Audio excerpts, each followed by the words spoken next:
네, 안녕하십니까. 신지식인 정인태입니다. 저는 국립 한국복지대학교 특임교수를 역임했습니다. 사채 빚 지옥으로 내몰리는 서민들, 서민혁명이 답이다. 이렇게 말씀을 드리겠습니다.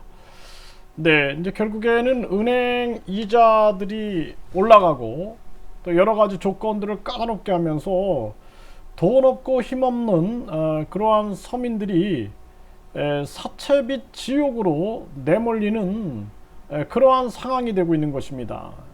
이 금융의 이 횡포, 이러한 부분들에 대해서 국민들이 분명하게 알고 뭐 결국에는 돈 있는 자들, 힘 있는 자들한테는 해당 사항이 안 되겠지만 돈 없고 힘 없는 서민들한테는 굉장히 중요한 그러한 숙제다, 이렇게 말씀을 드릴 수가 있습니다. 지금 이 지난해 불법 사채 평균 이자율이 229%였다라는 것입니다. 사실상 법정 최고 이자율은 20%입니다. 연 20%. 그래서 이걸 위반하면 3년 이하의 징역 또는 3천만 원 이하의 벌금으로 가중처벌되게 되는데요. 그리고 초과 수취한 이자는 무효로 채무자에게 다시 반환해야 한다는 것입니다. 그럼에도 불구하고 이런 불법 사채 시장이 범람하고 있는 이유는 서민들이 돈 빌릴 데가 없는 거예요, 지금. 그렇기 때문에 국민 배당금, 권익금, 국민주 시대를 반드시 열고 나라의 총수입을 늘리고 그리고 도둑놈을 잡아내고 예산을 아껴서 국민들에게 직접 지원해 줄 수 있는 시스템을 확고히 해야 한다. 그렇지 않으면은 이 20%가 법정 최고 이자율인데도 불구하고 229%임에도 불구하고 어쩔 수 없이 이것을 쓰는 그러한 서민층들이 늘어나고 있다는 것입니다. 그래서 코로나의 요양 일도 끊기고 은행 대출 막혀 사채로 매일 빚지옥으로 들어간다, 이러한 얘기하는 이런 취약계층들, 그러니까 제도권 금융서 밀려나서 이러한 취약계층이 되고 있는 이러한 상황이 되고 있는 것이죠. 이게 정말 이 우리나라 정치권에서 이러한 부분들을 함께 공감을 해야 하는데 서민들 삶에 대해서는 전혀 이들이 고민을 하지 않는 거죠.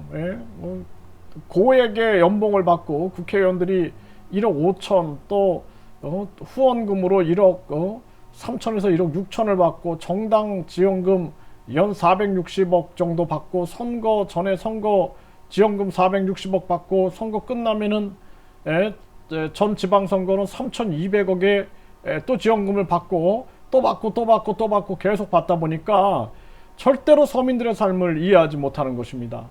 그래서 서민들 스스로 서민혁명이 일어나야 된다라는 거예요. 문재인 패거리가 정권을 잡든 윤석열 패거리가 정권을 잡든 또는 뭐 이재명 패거리가 정권을 잡든 세상은 바뀌지 않아요. 동학농민혁명처럼 서민들이 직접 혁명을 일으켜야 됩니다. 그래서 서민혁명이 일어나야 되는 거예요.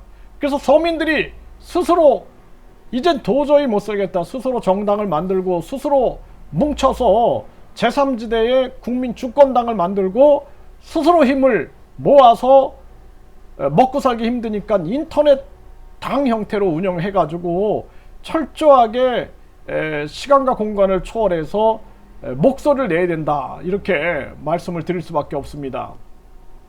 네, 사채 쓰고 극단 선택, 업자는 호화 생활을 한다라는 거죠.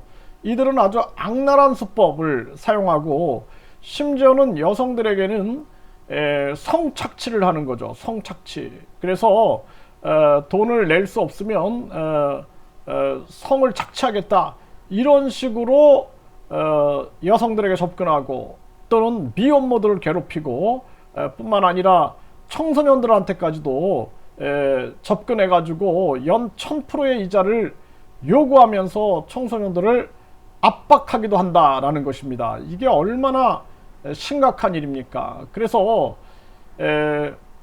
여성이 돈을 갚지 못하자 대가로 성관계를 요구한 상담 사례도 있고, 여성들은 쉽게 겁을 먹고 신분 노출을 꺼려 돈을 받아내기 쉽다 이렇게 얘기를 한다라는 것입니다. 이게 얼마나 이 가슴 아픈 일인지 아닐 수가 없습니다. 그래서 이 많은 제2금융권도 닫히니까 사채로 내몰리는 대출 난민들, 결국에는 이게 불법임을 알면서도 어쩔 수 없이 이쪽으로 몰려가고 있는 서민들이 급증하고 있는 것입니다. 저는 그렇게 생각을 합니다. 이제는 뭐 정치권도 믿을 수가 없고요. 다 모두가 탐욕과 그리고 이기심에 빠져갖고 곳곳이 썩어 있습니다. 돈 없고 힘없는 서민들이 스스로 혁명을 일으켜서 반드시 동학 농민혁명처럼 서민혁명이 일어나야 된다. 저는 그렇게 말씀을 드립니다.